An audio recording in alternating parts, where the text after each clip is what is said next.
Hey guys, Forex here. Hope you're all well. What you're looking at in front of you is the SEGA Mega CD I repaired and modded in my two previous videos. Now today, there are a couple of things I need to take care of that I couldn't do in the two previous videos because I was waiting for parts. So yeah, I'm just gonna crack on and get on with those two things. I'll show you the parts I needed to take care of the two things I needed to do with this Mega CD. The first part is a battery holder and a new battery, because the battery in this thing is dead, pretty much dead. It's okay while you're playing the game, it saves the game when you're playing it, but as soon as you power this thing off it just loses all its settings, all its saves, and you have to start all over again. So that tells me that the battery in this thing is pretty much gone. And the problem was I wanted to do that in the first video, but yeah, I was waiting for parts.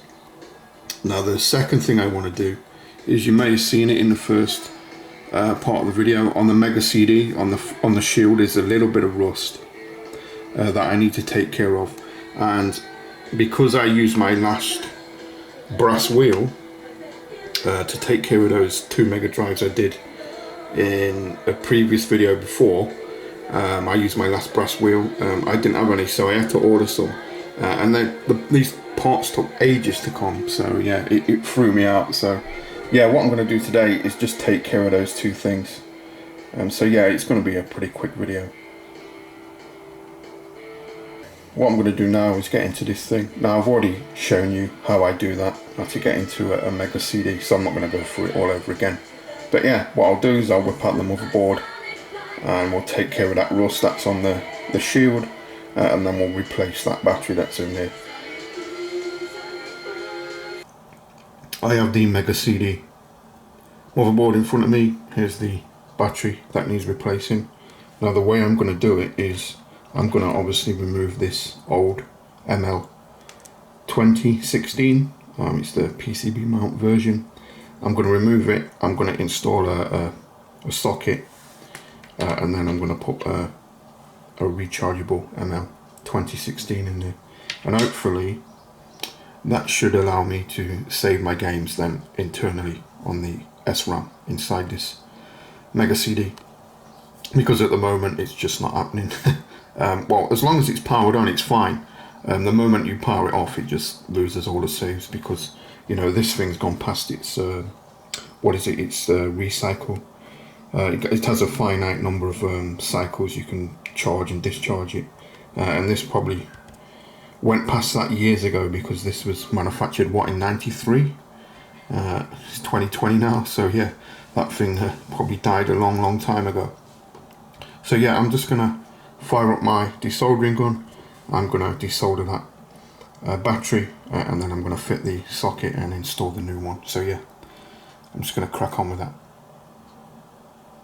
My desoldering station is up to temperature. Let's remove this battery.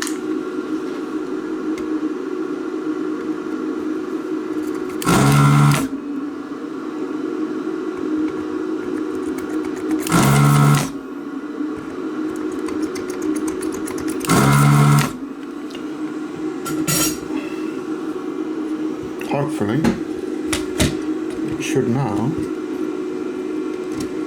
just pull straight out. So what I'm going to do now is fit the socket. Ooh, we dodged a bullet on this one, guys. If I show you the back of the battery, maybe you can see that. Can you see it? It's just started to fur up. So yeah, won't be long before this starts to leak, and maybe start causing damage where it was. So yeah, I got to that little in time. That's the battery holder installed. Yeah, it does look a little bit out of alignment, but you know what, I can live with that. It just makes it easier if I ever want to replace that battery in the future. So what I'm going to do now, just come along and pop in my battery, and that's it. That should hopefully now save my saves when I power off the system.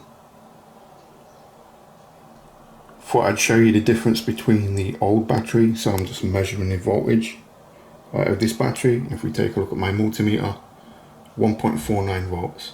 Yeah, that's nowhere near enough to successfully back up an SRAM. Okay, what I'm doing now is I'm probing the SRAM controller chip. This controls the charging for the battery backup SRAM. As you can see, I'm probing the input to that chip. This is the battery input, and I've got my negative probe on ground. If we take a look at the battery voltage, we can see it's around about 3 volts. So yeah, looks like we've sorted that one out.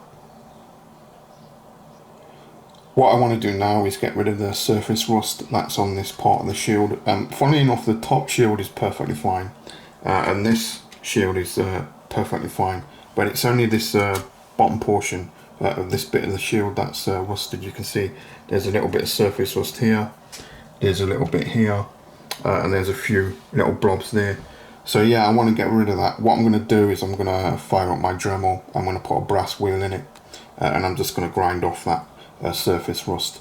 And then what I'll do is I'll take a cotton bud with a bit of WD-40 on there, and I'll just go over the top where that rust was, and that should protect this portion of the shield then. So yeah, I'll get my Dremel out, I'll get the brass wheel on it, and we'll crack on with this thing. I've got my Dremel, I've got a brass wheel. What I'll do is I'll take care of this little bit here and just show you how it's done, and then I'll do the rest of it off camera. So I'll just, come on, you don't want to go too fast with the Dremel, and I'm just going to come along and just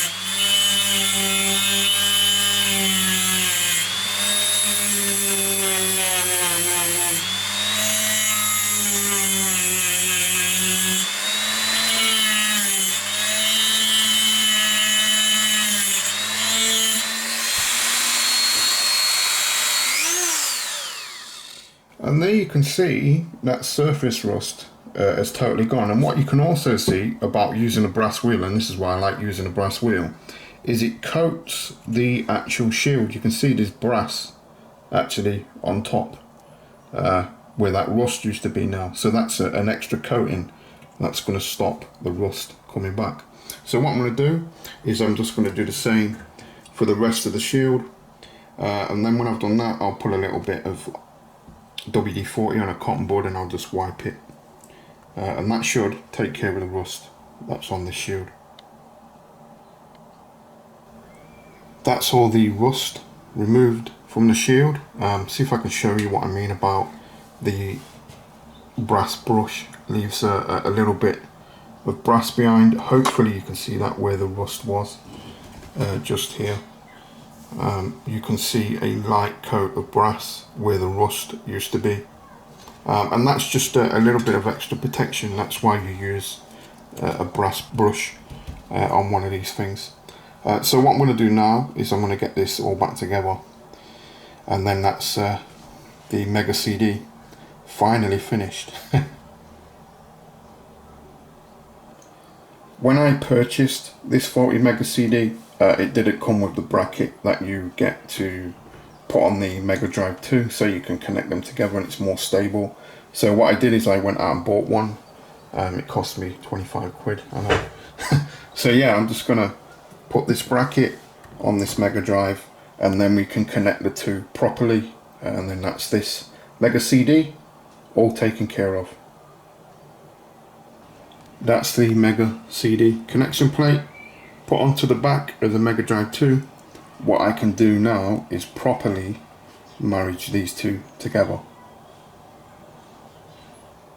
We're all bolted back together. What I want to do now is format the memory, the SRAM that's in this megacd. so there might be some corrupt data in there, so I just want to format it just to make sure it's perfectly fine. Now to do that, it's pretty easy. You make sure you have a game actually in the system, you power on, and you keep pressing the C button until the CD menu starts. Now you've got some options now. You can boot the game by pressing CD, but I'm going to go down to memory, which is here. I'm going to press the button, and what I want to do is format, so it's the top one here. I'm going to format. Do I want to format? Yes. Format complete. Now that's formatted the SRAM, so you know, when a game saves to it, it should be fine now. And I'm actually going to start the game. It's just Shining Force. Let the game start. What I'm going to do is I'm going to save a save, and then I'm going to power this thing off, leave it off for like 10 minutes with no power going to it, and then see if it remembers my save. I'm up to the part of the game where it's asking me to put a name. Just after this it will save to the SRAM. As you can see, I put the name Phil in there. Why? That's my name. So yeah, I'm just gonna end that and just skip a quick.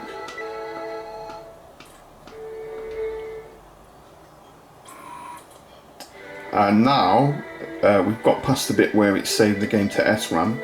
So if I power cycle this, power off, and power on, and keep pressing C again, we can go into the menu, the memory menu, and see if there's any save blocks there. So I'll go to the memory part, which is there, and as you can see, we've got 2 saved blocks, so it looks like it saved my game. So I'm going to press any button, and I'm just going to get out of that. Okay, so what I'm going to do now is I'm going to power off. I'm going to remove power from the Mega Drive. I'm going to remove power from the Mega CD. So there's no power going to it now. I'm going to leave that for 10 minutes and then come back and see if it remembers my save. It's been about 10 minutes. It's actually longer. I made myself a coffee. It's been more about 20-25 minutes. So let's shut the lid, power on, press the C button so we can get into the memory menu, and there it is. And we've still got 2 saved items, so let's exit that.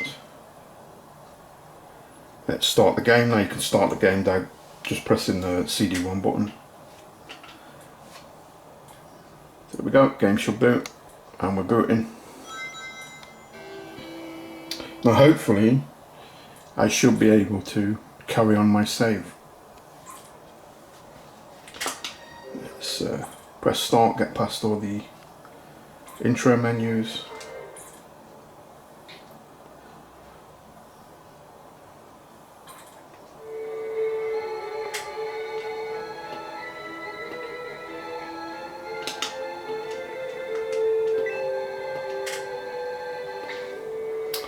And there we go, continue, that's a good sign.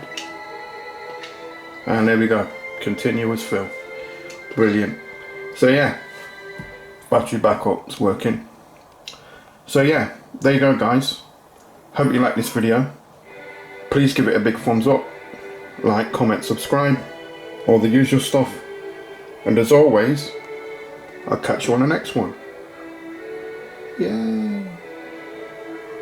I can save my games now. Sweet.